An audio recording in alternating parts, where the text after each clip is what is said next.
Hello and welcome to Jetvanarama Buddhist Monastery.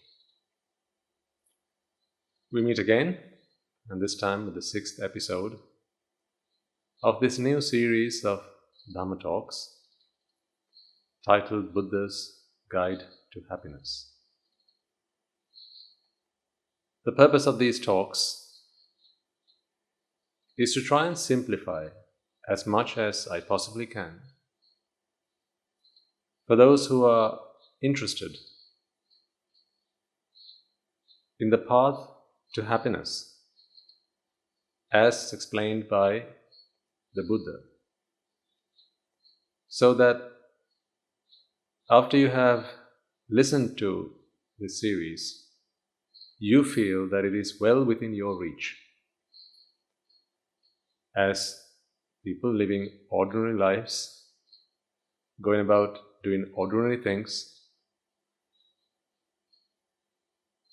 but those who would have even begun to think in an extraordinary way. Over the past talks, we have covered numerous topics. As you'll recall, we started with why Buddhism, when there are so many well-defined avenues that claim to lead us to happiness. Why is it that today I present to you one more, another approach, another path? Do we not have enough things that we already do?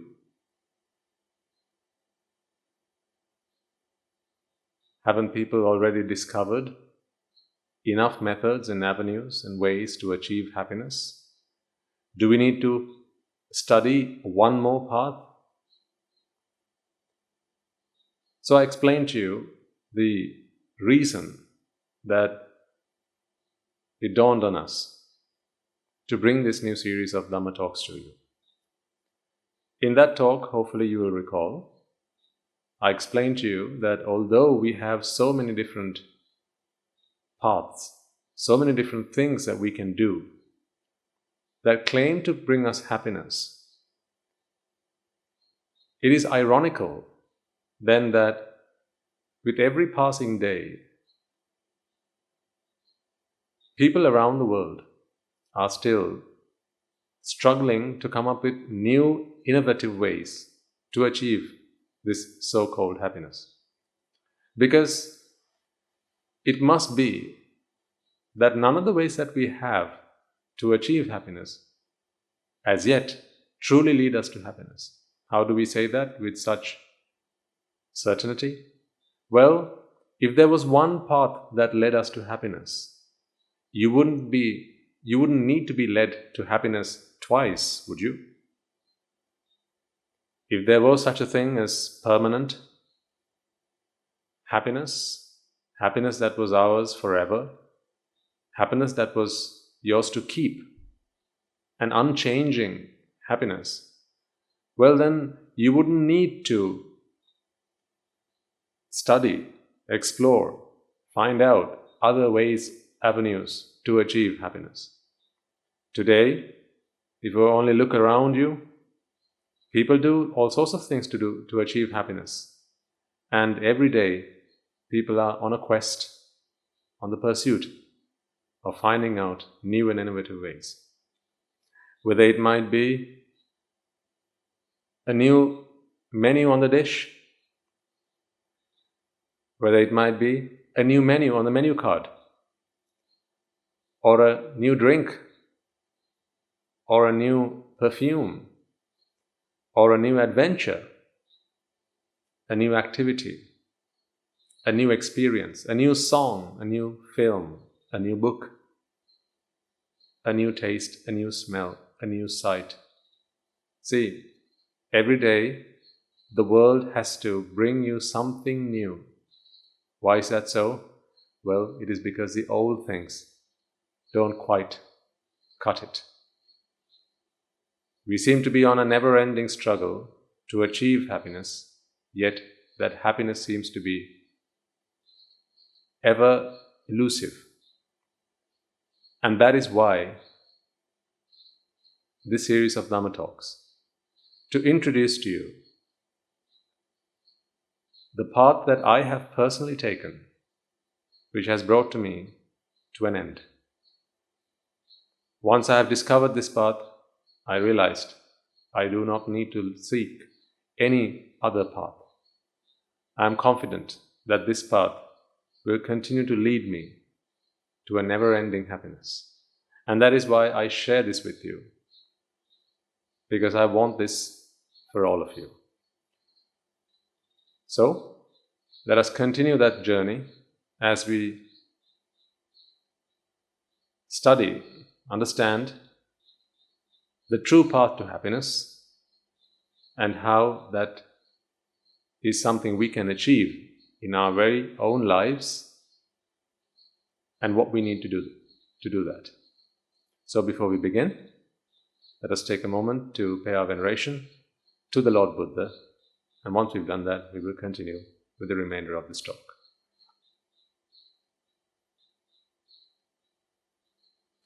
Namo tassa bhagavato arahato samma sambuddhassa. Namo tassa bhagavato arahato samma sambuddhassa. Namo tassa bhagavato arahato samma sambuddhassa.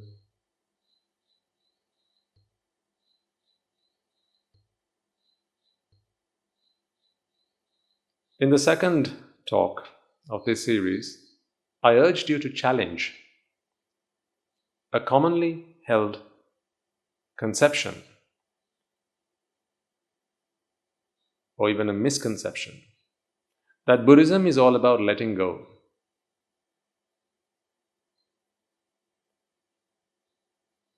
It is a widely held misconception,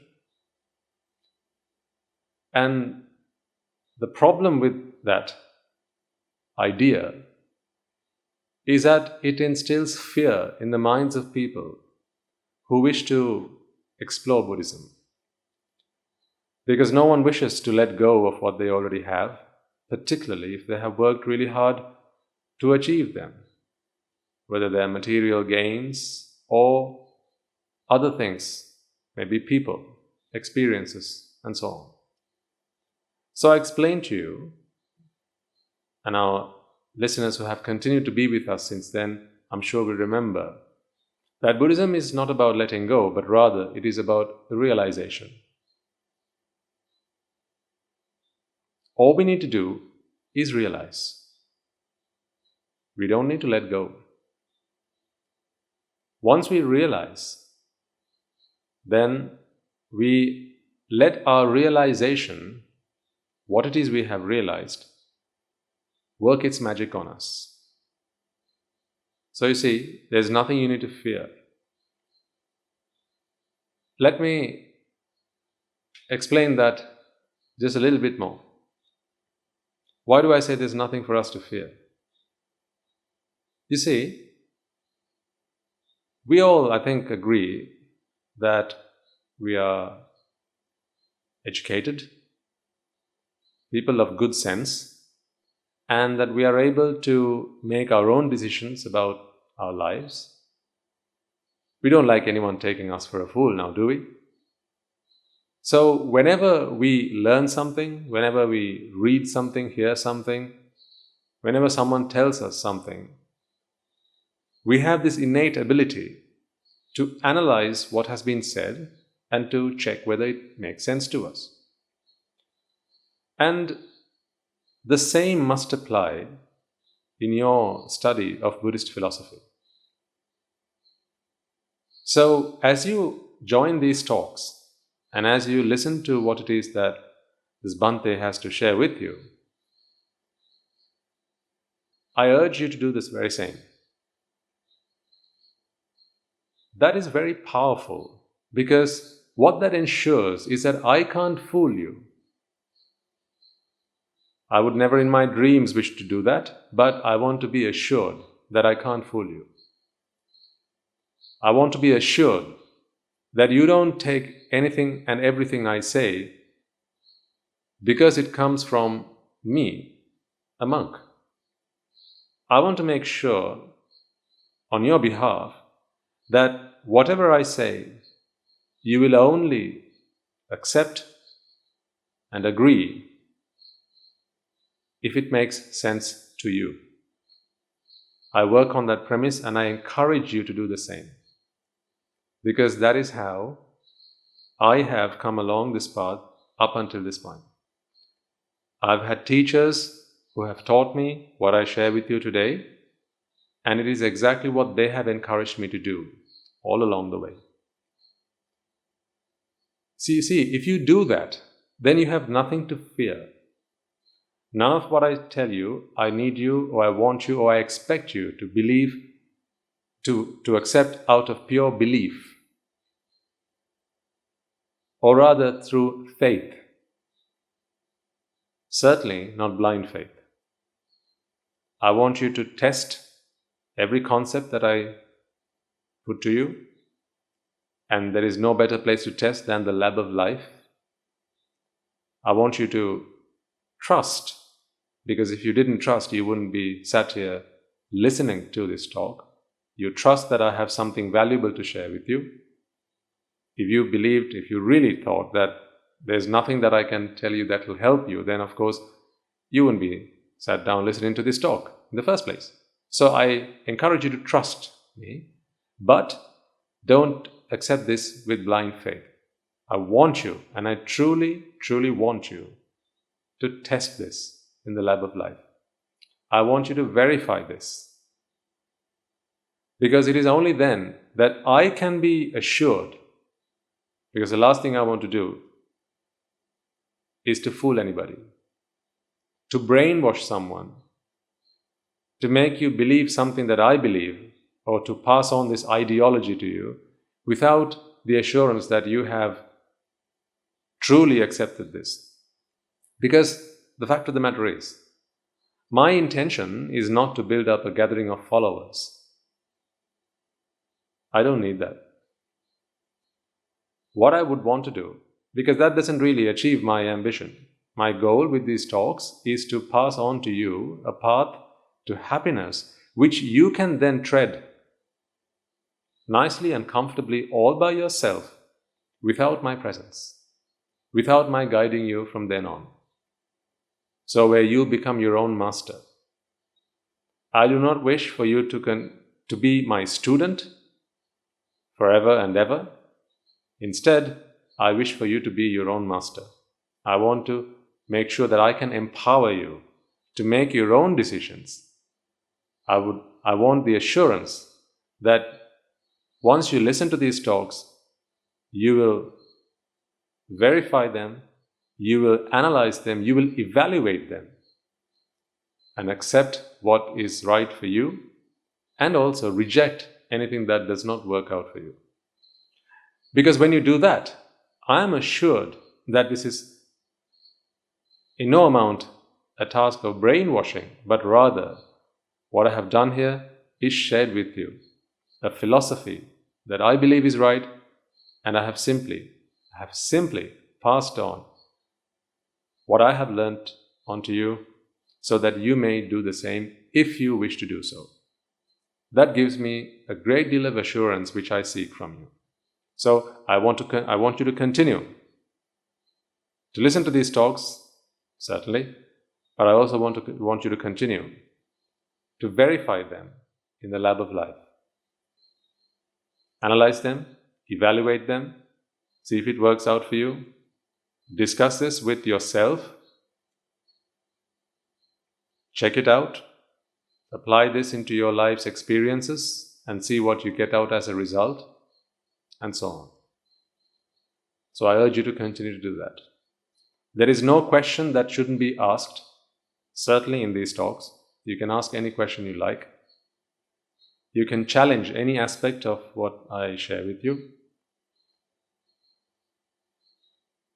And all that because I want you to feel that you have taken something that you can work with by yourself from there on. Because it is true that I'm not going to be here forever to guide you, to hold your hand. You will one day have to do it on your own. And that is how our teachers guide us and develop us. And that is my intention with these talks with you as well.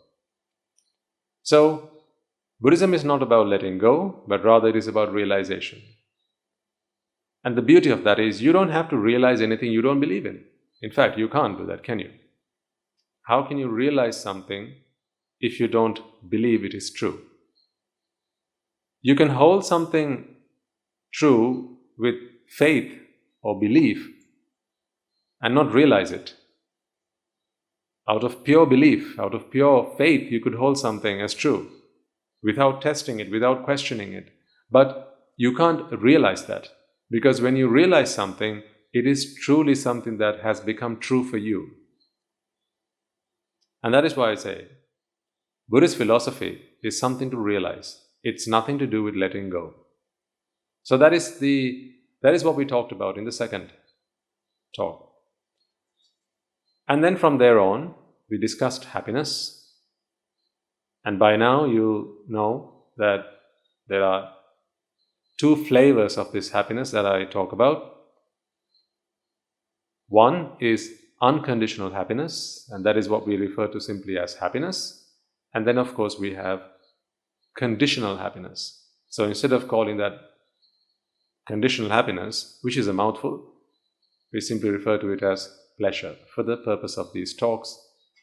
And then in the previous 2 weeks, we discussed what pleasure entails. So I invited you last week to take some time over the course of the week to contemplate on what we discussed and to come up with your own examples of pleasure. One of the most fundamental concepts,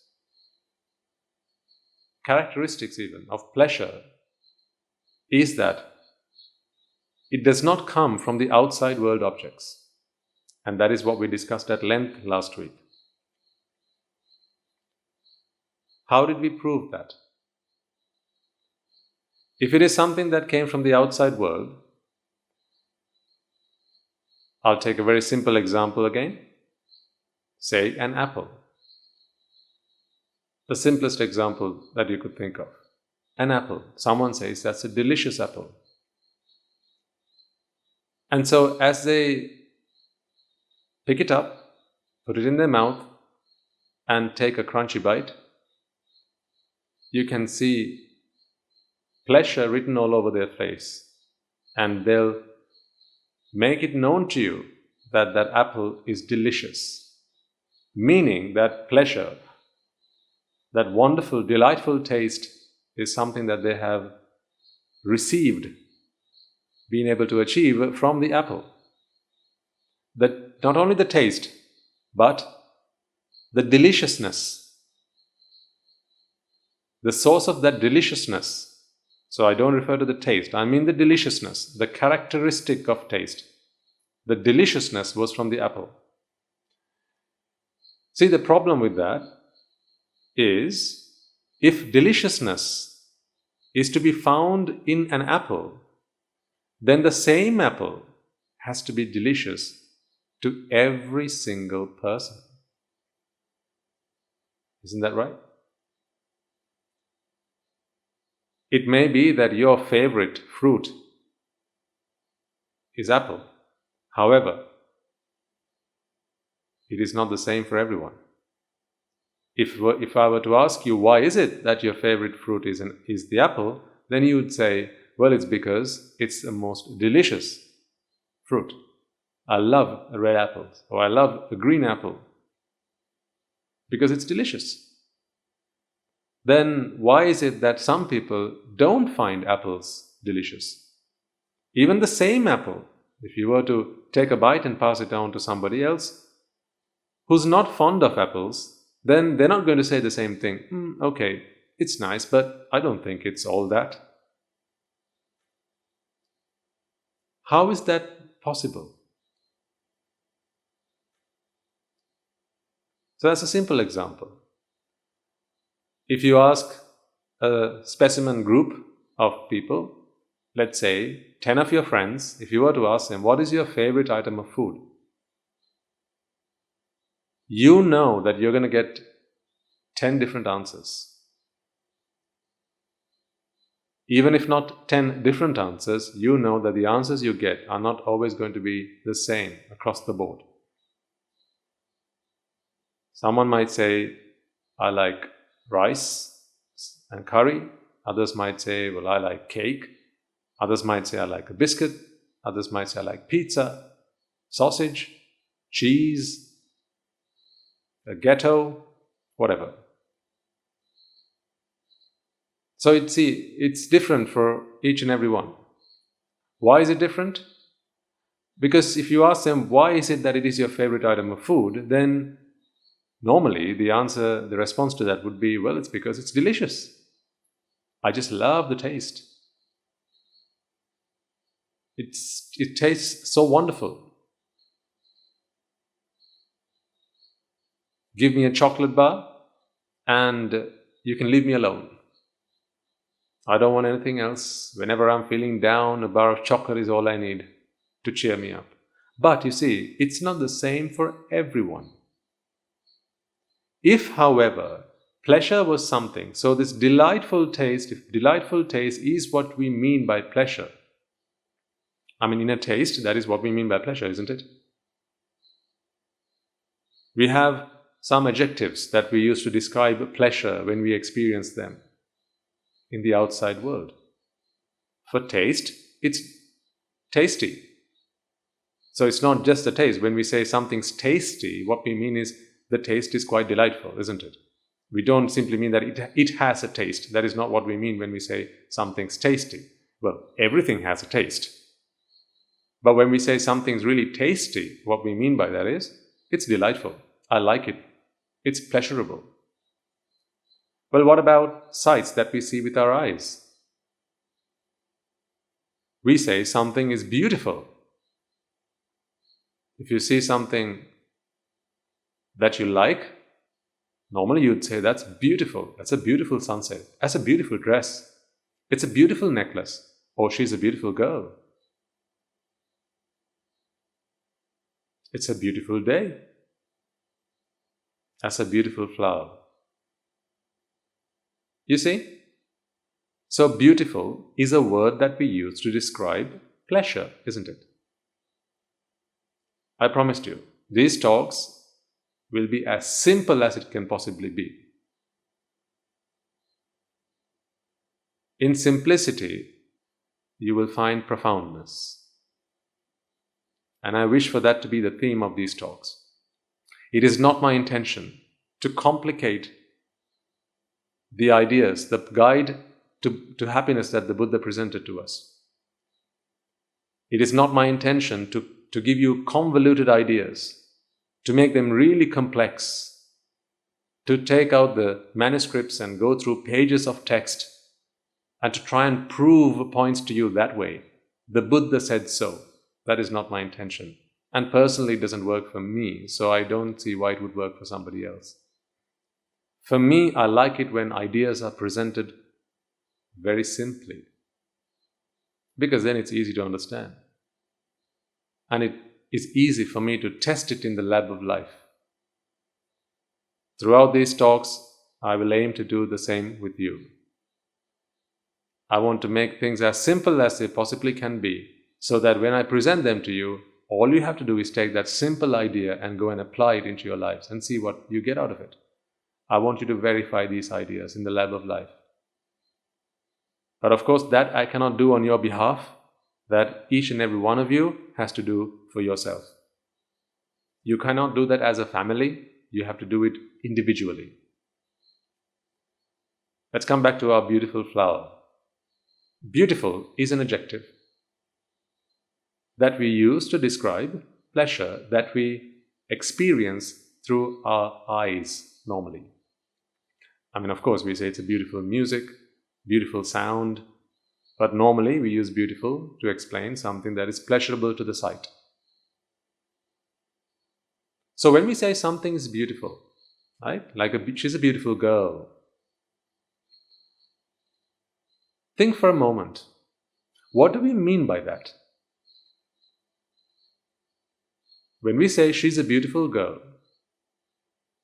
that's a beautiful picture. It's a beautiful sunset. That's a beautiful flower. What do we mean by that? Do we not genuinely mean, do we not intend to express the idea that actually this flower, this girl, or this girl's image, the sight that we are seeing is a source of beauty? Is a source of pleasure even? Don't we? So when I say, or when you say, she's a beautiful girl, what you mean is, she is a source of beauty. Right? So she has beauty with her. And what is beauty? Beauty is pleasure. It is the way we express the experience of pleasure. But here's the problem, yet again. If beauty is something that is in the girl or in her image, why is it then that not everyone finds the same girl beautiful?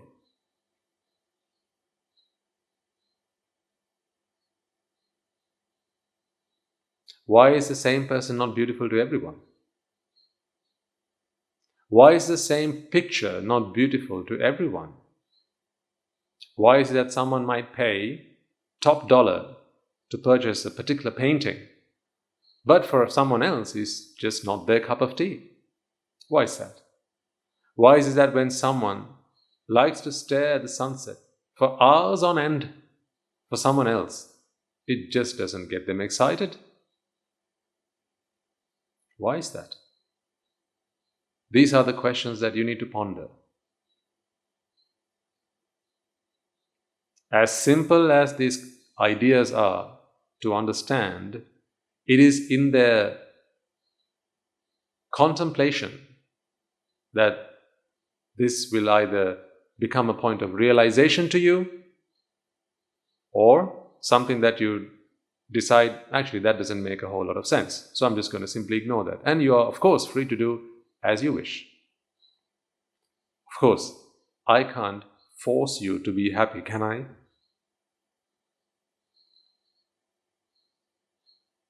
I can't push happiness down your throat, can I? All I can do is show you the path to happiness. It's then each one to themselves. We must all walk it on our own accord, should we choose to take that path. And if you are listening to this talk, then I believe that you are someone who considers that this may be, simply may be, what you've been looking for all your life. Have faith, but always verify. Always test, check. Do your own checks and balances.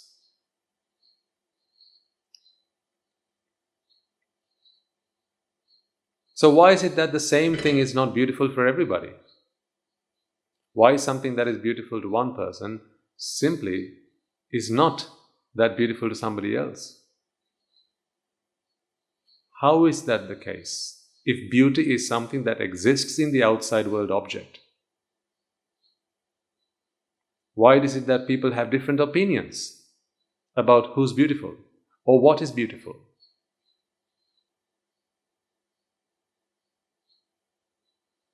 At this point, I'd like to share with you another point that I would like you to consider in your own time. You see, science is very advanced by now.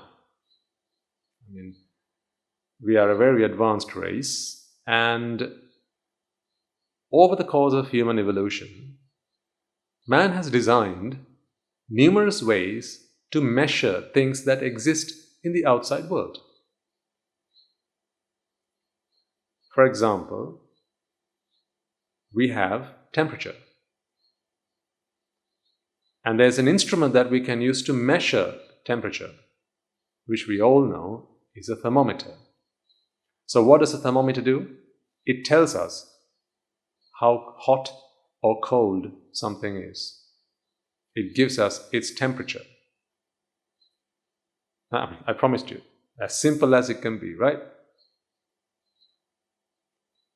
What about weight? You have a scale, a weighing scale. A weighing scale has been invented, and science has given us ways and means to measure weight or the mass of something. So, in kilograms or grams, you can measure the weight of something. How much do you weigh? Is something you can answer quite simply by getting on a weighing scale.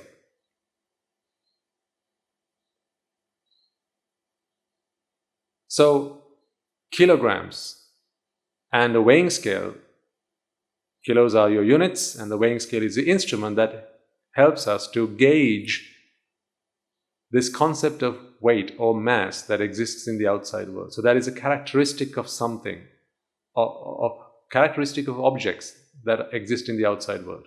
Everything has a mass. So we talked about temperature, we talked about mass or weight. What about length, breadth, width, and so on? Again, we have centimeters, meters, kilometers, miles, and so on. Even light years to measure distance. Units that science has gifted us, as well as instruments that science has invented to measure things that truly exist in the outside world. So we can use a meter scale, a ruler, a yardstick to measure distance, length, something that truly exists in objects in the outside world. Pressure. So we have Pascal as units, and we can use a pressure gauge to measure pressure.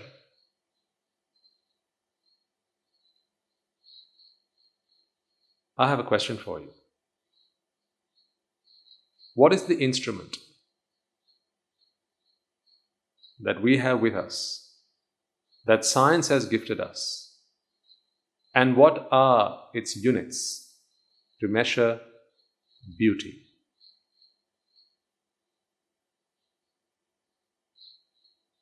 I'm waiting for an answer. What is the instrument that we use to measure beauty? So we use a thermometer to measure temperature. We use a scale to measure weight or mass. We use a meter scale to measure distance, a pressure gauge to measure pressure, and so on. And of course, we have lots of other examples I could give you. But at this point, I want to ask you the question, what is the instrument that science has gifted us to measure beauty? How beautiful something is. What is that instrument? See, surely, if a girl is beautiful, in other words, if beauty is something that is characteristic of the girl or her image, if beauty is something that is a characteristic of a picture or a painting or a drawing, if beautiful is a characteristic, an intrinsic characteristic of the sunset, then don't you think by now science would have invented an equipment, an instrument to measure it? Units to measure it? How beautiful is she? What do you say? She is this much beautiful. How do you answer that question? How many units of beauty make up very beautiful? What are the units of beauty? Why are we stuck? Why do we not have an answer to this question?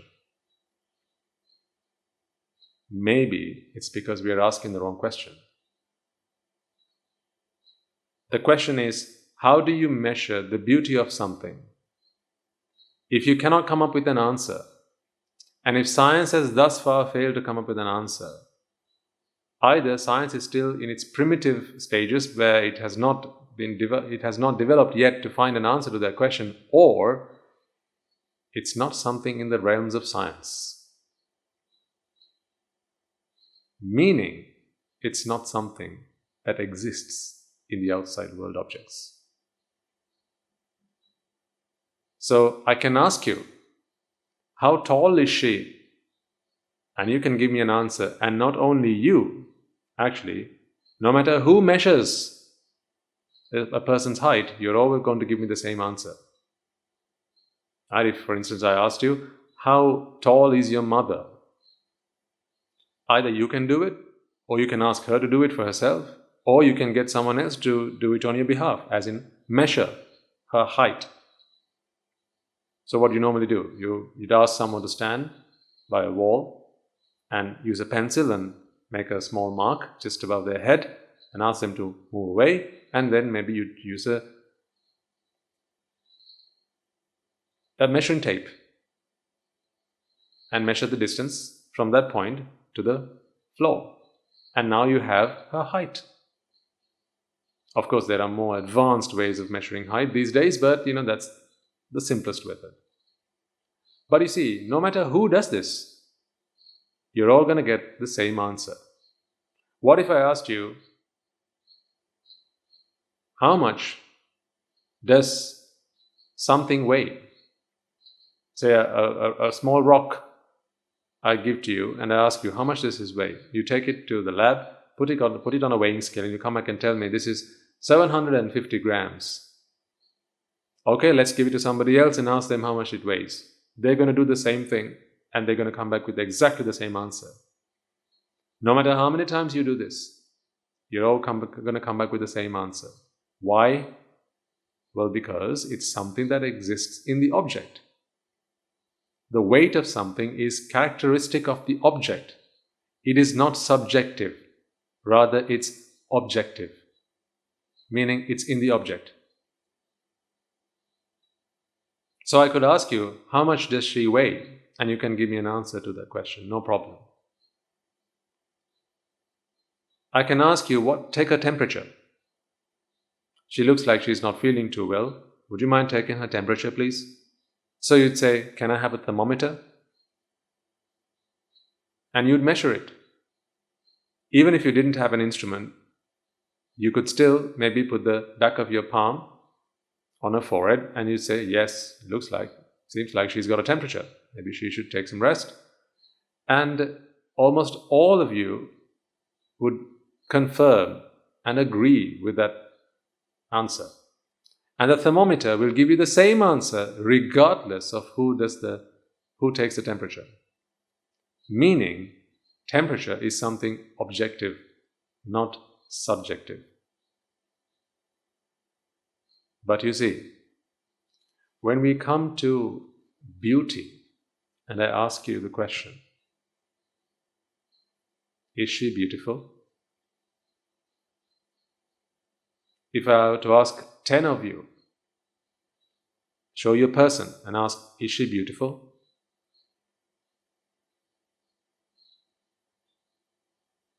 One would say, she's a goddess. She's so beautiful. I've never seen anything so beautiful in my life. Someone else might say, oh, she's all right. She's okay. She's pretty, yes, but I'm not sure she's the most beautiful person I've ever seen in my life. And someone else might say, and quite rightly so, actually, I don't find her all that beautiful. She's not what I call beautiful.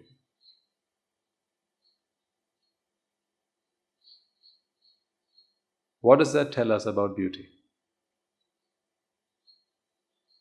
Ladies and gentlemen, what that tells us about beauty is that beauty is not in the outside world object. It is not in her image. It is not a characteristic of the person. It is not a characteristic of the picture. or the painting, or the drawing, or the sunset, or the flower. Because the same flower can be beautiful to one person but quite distasteful to another. That is why when you go to the florist, you choose which flowers you want to buy. And it's not just the price you look at when you want to buy a bouquet of flowers, is it? It needs to be pleasing to the eye. But here's the thing. We normally think, we are of this idea that when something's pleasing to the eye, this characteristic of being pleasing to the eye, in other words, the beauty, is actually in the object. So it's the flower that has beauty. Therefore, I find the flower beautiful. But is it? Is it the flower that is beautiful? Or is it you that finds the flower beautiful?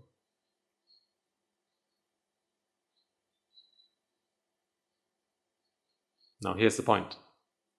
If beauty is the word that we use to describe pleasure, the pleasure that we experience when we see something, the pleasure that you experience when you see someone, when you see a picture, when you see a flower, if beautiful is the word that you use to express this pleasure that you sense on the inside, as in your mind, I have to ask you this question now.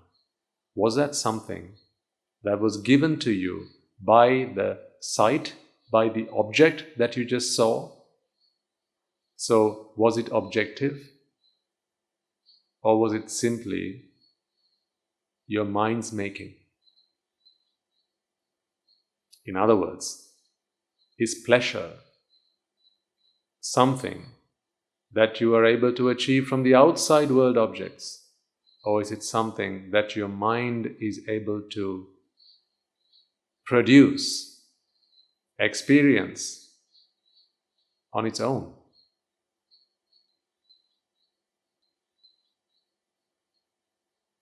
What do you think? So what is the source of pleasure? What is the source of beauty then?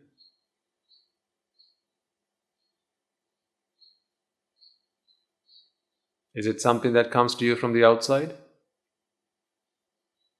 Or is it something you make on the inside? See, if it is something that did come from the outside, it would make perfect sense for people to spend their entire lifetime collecting, gathering, acquiring things of beauty. So it would be perfectly reasonable to spend any amount of time, any amount of money, any amount of effort and toil and hardship to acquire things of beauty, wouldn't it? So it would make perfect sense then to pay $1 million to bring home a painting, if pleasure was something that was in the painting. It would make every sense to try really hard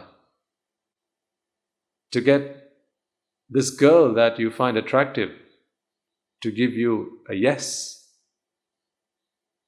because you found her beautiful and you now decided that you want to live the rest of your life with her. It would make perfect sense if beauty was something that was in her and therefore you decide you want to live with her. It would make perfect sense to work as hard as you possibly can to win her heart, to win her over, and to somehow get her close to you so you can live your life with her. But what if beauty was not in her? What if beauty was not in the painting? Now I ask you the question, why did you pay $1 million for that painting? If the answer you gave was because it's beautiful, well, what if beauty is not in the painting? If the very thing that you wanted to get from the picture is actually not in the picture, why did you pay $1 million? If the very thing that you wanted was not in the person, then why would you want to live the rest of your life with her? I'm not saying that the reason that two people choose to live with each other is simply because they find their sight attractive. I'm just using a very crude example here. Of course, I agree with that. But I'm simply giving you something to think about. I want you to think about this.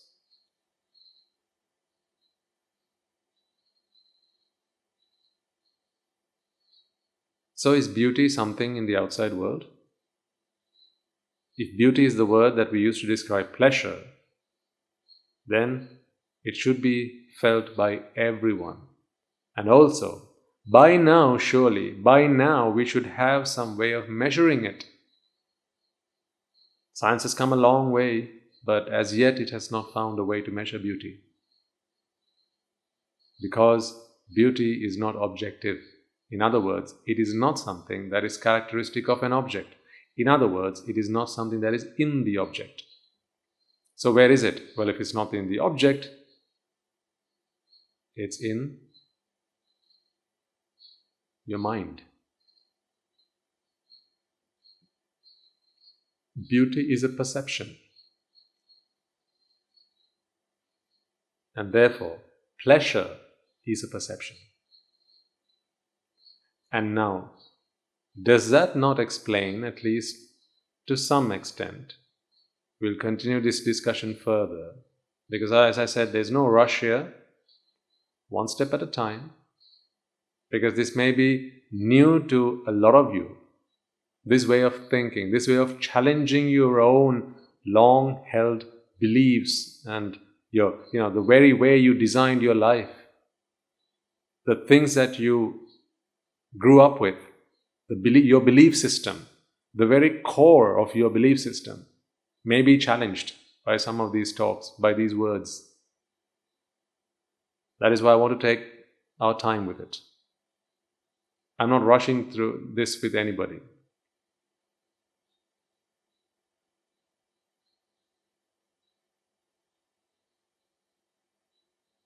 If beauty is not something that's in the outside world, does that not explain?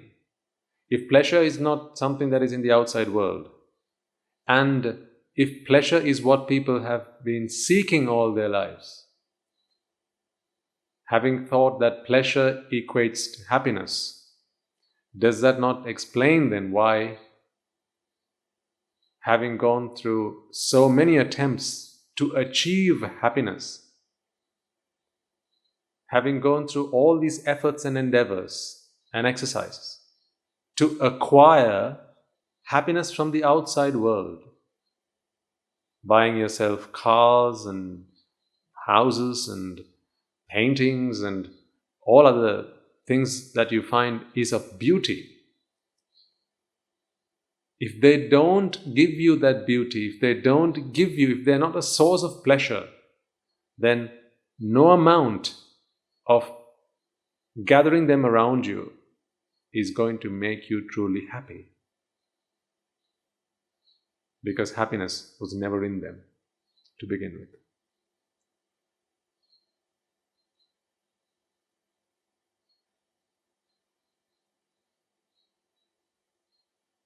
I want this to be an eye-opening moment for as many of you as possible. Now I only talked about sight there. What about sound? So we say when a sound is nice to the ear, when it's lovely to listen to, you could say it's a beautiful piece of music, it's a beautiful sound. Or you could say it's melodious.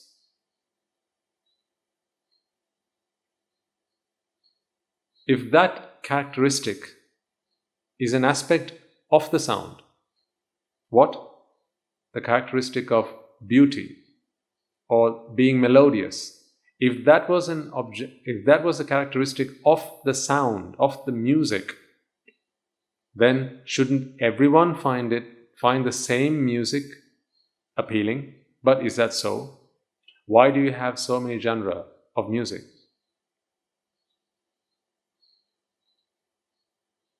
when some like classical music, others like rock music. Why is that? Different people find different melodies pleasing to the ear. Why is that?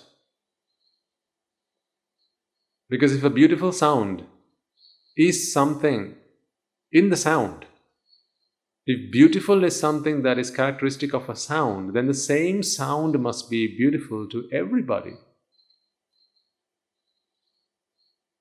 See again, take sound to the lab. You can measure its frequency, hertz. You can measure its loudness in decibels. But what is the unit to measure how beautiful a piece of music is?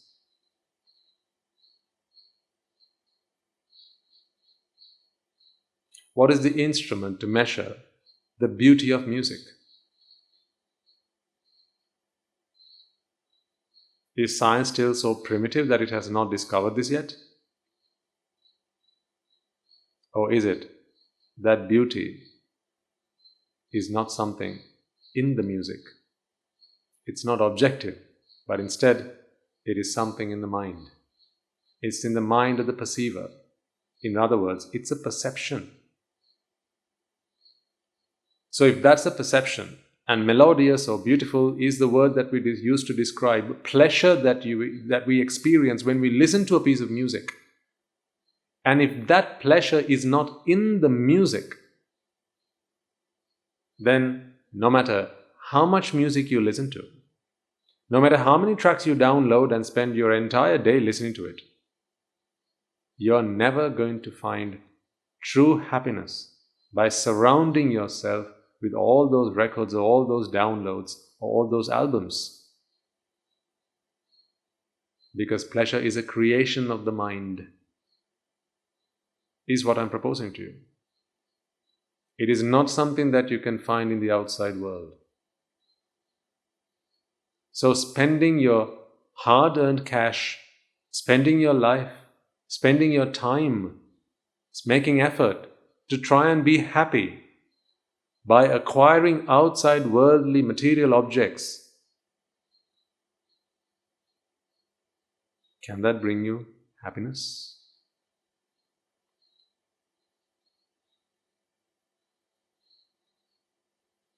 Is the question I want to leave you with today.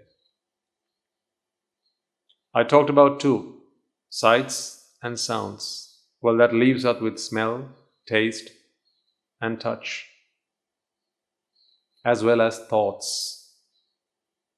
Thinking about certain things make us happy, doesn't it? So is it the thought that makes you happy? But I want to leave that with you. Because, well, I know that you'll be walking into the lab of life with what I have shared with you today. That's why I refrain from giving out all the answers. Why? Because I want this to be a process of self-discovery. As it was for me, this is the method that my teachers used with me, and it has worked wonders. What has worked for me, I want to share with you. So, we talked about sight, we talked about sound. Something's beautiful, something's melodious. Something smells sweet. Something smells distasteful. Something tastes lovely, delicious. Something tastes awful.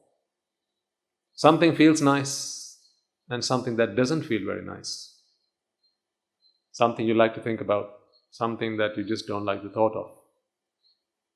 We talked about two of these things, and I want you to take the remainder into the lab of life. Do your own tests. Do your own experiments. Find your own answers. And we'll continue the discussion next week. Before we conclude then, let us take a moment to transfer the merits that we have all acquired to all those who helped us, our teachers, our parents, friends, everyone. throughout our lifetime to get where we are today, to be in a position to be able to listen to these talks, to understand, contemplate and comprehend the Dhamma that is contained within these talks, the essence of these talks. And once we've done that, we will conclude for today. Let us take a moment then to transfer the merits we have all acquired by making offerings to the infinite virtues of the Noble Triple Gem, chanting Pirit, listening to the Dhamma and engaging in various meritorious deeds today. First and foremost, let us remind ourselves how incredibly fortunate we are to be in receipt of the Lord Buddha's teaching, and with immense gratitude let us transfer these merits to the bhikkhus and bhikkhunis, upasakas and upasikas, who since time immemorial have protected and preserved the sublime teachings of the Buddha and passed it down through the generations of the noble lineage in the form of the Tripitaka, which is thankfully available to us today to study, understand and comprehend the Dhamma. Let us also transfer the merits we have acquired to all members of the Mahasangha present throughout the world, including the chief prelates of all of the chapters who have dedicated their lives to noble path and have committed themselves towards the betterment of all sentient beings. Let us not forget that among them are the monks and nuns resident in your local temples and nunneries who have always been by your side through thick and thin, come rain or shine. Let us also transfer merits to our teachers and all those monks resident at this monastery, as well as all the anagarikas and anagarikas attached to the monastery. Let us also take a moment to transfer these merits and express our gratitude to those who make great efforts to disseminate the teachings of the Buddha, be that by transliterating these sermons, sharing them out with others or inviting others to join them. And may, through the power of these merits, if any of them have been born in the woeful plane, redeem themselves and be born in the blissful plane, may by the power of these merits they abstain from the unmeritorious deeds, fulfill the meritorious deeds, fulfill the noble eightfold path, and attain the supreme bliss of Nibbana. Sadhu, sadhu, sadhu. Let us also transfer the merits we have acquired to our devotees, friends of the monastery, who for the sake of merits continue to sustain the Mahasangha. This includes everyone from those of you who have contributed to the construction of the monastery to those of you who provide the Mahasangha with shelter, alms, robes and medicines, as well as those who have passed on their know-how and continue to extend their well-wishes. May through the power of these merits they abstain from the unmeritorious deeds, fulfill the meritorious deeds, fulfill the noble eightfold path, and attain the supreme bliss of Nibbana. Sadhu, sadhu, sadhu. Let us also take a moment to transfer merits to our mothers and fathers, husbands and wives, brothers and sisters, our sons, daughters, grandparents, uncles, aunts, cousins, nephews and nieces, our elders, friends and acquaintances, our employers and employees, and to all those who have helped us, supported us, assisted us in any way, shape or form. By the power of these merits, may they be healed of any physical and mental ailments and overcome any obstacles to their spiritual progress. May they abstain from the unmeritorious deeds, fulfill the meritorious deeds, fulfill the noble eightfold path, and attain the supreme bliss of Nibbana. Sadhu, sadhu, sadhu. Let us also take a moment to transfer merits to the Devas and Brahmas, spirits and demons, primarily the Sakadeva, as well as all the numerous gods and deities who are committed to protect and fulfill the Sambuddhashasana. Let us also transfer merits to our guardian deities who keep a watchful eye over us and keep us out of harm's way. May through the power of these merits they prosper in divine power and wisdom. May they abstain from the unmeritorious deeds, fulfill the meritorious deeds, fulfill the noble eightfold path, and attain the supreme bliss of Nibbana. Sadhu, sadhu, sadhu. Let us also take a moment to transfer merits to our ancestors who have predeceased us, to all who have been our families, friends and acquaintances in this infinitely long journey in samsara, and those who have helped us, supported us, assisted us in every way they could. Let us take a moment to transfer these merits to them. Let us also transfer merits to the members of the armed forces as well as the police force who have sacrificed their lives and continue to do so to protect the peace and harmony of our nation. And may all who have lost their lives in the war, be they friend or foe, rejoice in the merits that we have acquired today. Let us also transfer merits to all those who have lost their lives in the natural calamities, such as the tsunamis and earthquakes, landslides and pandemics, including the most recent and prevailing one, reminding ourselves that among them will be those who have been our friends and family to us in this long journey in samsara. Let us take a moment to transfer merits to them, and may to the power of these merits, if any of them have been born in the woeful planes, redeem themselves and be born in the blissful plane, and may they abstain from the unmeritorious deeds, fulfill the meritorious deeds, fulfill the noble eightfold path, and attain the supreme bliss of Nibbana. Sadhu, sadhu, sadhu. And finally, let us resolve that may to the power and blessings of all the merits we have acquired throughout the day, we be able to witness the advent of many hundreds of thousands of Arahatun Mahanses on this blessed land. And finally, may to the power of all the merits we have acquired today, you and I and everyone who has helped make this program a success, become an Arahatun Mahanse, an Arahat Mehinin Mahanse, in this very life and in the era of the Gautama Supreme Buddha itself. Sadhu, sadhu, sadhu. And with that, we will conclude today's talk. May the blessings of the Noble Triple Gem be with you all.